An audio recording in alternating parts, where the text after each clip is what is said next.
একজন সুপ্রতিষ্ঠিত ছেলে তার বাবাকে গিয়ে বলল, বাবা, তুমি না বলেছিলে পিতৃঋণ নাকি কোনোদিনও শোধ করা যায় না?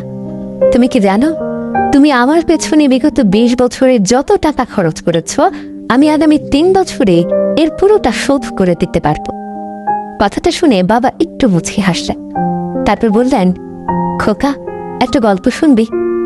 ছেলেটা একটু বিব্রত হলো। তারপর বলল, হ্যাঁ বাবা, বল। তোর যখন 4 বছর বয়স, আমি তখন 2000 টাকা বেতনে চাকরি করি। এত অল্প টাকা দিয়ে সংসার চালাতে যে কি পরিমাণ কষ্ট হতো কাউকে কখনো বুঝতে দেয়নি। তবু চেষ্টা করেছি সাধ্যের মধ্যে তোর মাকে ভালো রাখতে, সুখে রাখতে। তবে তুই যেবার স্কুলে ভর্তি হলি, সেবার আমরা দুজন, মানে আমি আর তোর মা মিলে ঠিক করলাম তোর লেখাপড়াটা চালিয়ে যেতে হলে আমাদেরকে ঠিক কি কি স্যাক্রিফাইস করতে হবে। তুই যেবার কলেজে উঠলি, সেবার অবশ্য আমাদের অবস্থা মোটামুটি ভালো। কিন্তু সমস্যা হয়ে গেল, তোর মা অসুস্থ হয়। তোর মায়ের সেই ওষুধের টাকা জোগাড় করতে দিন রাত পরিশ্রম করে, ওভারটাইম করে, পায়ে হেঁটে, বাসে চড়ে, ঘরমাক্ত হয়ে দুর্বিষহ অবস্থায় বাড়ি ফিরতাম। কাউকে কখনো বুঝতে দেয়নি, তোর মাকেও না।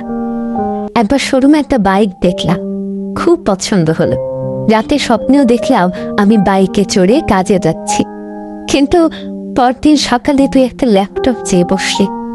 তোর কষ্ট আমার সহ্য হয় না বাবা, তাই আমি বাইক না কিনে তোকে ল্যাপটপটাই কিনে দিলাম। আমার তখনকার 1 টাকা হয়তো তোর আজকের 1 পয়সা। কিন্তু মনে করে দেখ, সে 1 টাকা দিয়ে তুই কত কিছু করতি। বন্ধুদের সঙ্গে ঘুরতে যেতি, ব্র্যান্ড নিউ ফোনে হেডফোন লাগিয়ে সারা রাত গান শুনতি, পিকনিক করতি, পার্টি করতি, অনেক কিছু করতে পারতি। তোর জীবনটা ছিল স্বপ্নের মতো রঙে। কিন্তু এখন তোর থেকে 100 টাকা নিয়ে আমি কি করি জানিস? সুগার মাপাই। আমার এখন অনেক কিছু খাওয়া বারণ। মাছ খেতে পারি না, মাংস খেতে পারি না।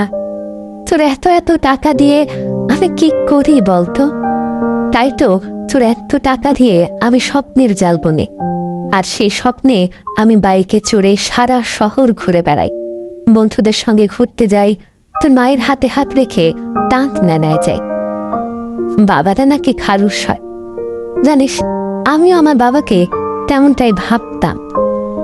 বাবারা হয়তো ছেলেদেরকে মুখ ফুটে বলতে পারে না তাদের কতটা ভালোবাসে, কিন্তু দায়িত্ব পালনের জায়গা থেকে কখনো 1 পা পিছু হটে না। চারিদিকে সারা জীবন অনেক মাতৃবন্দনা শুনবি, কিন্তু কখনো কি পিতৃবন্দনা শুনেছিস? না, শুনবি না। কারণ পুরুষ মানুষের জীবনটা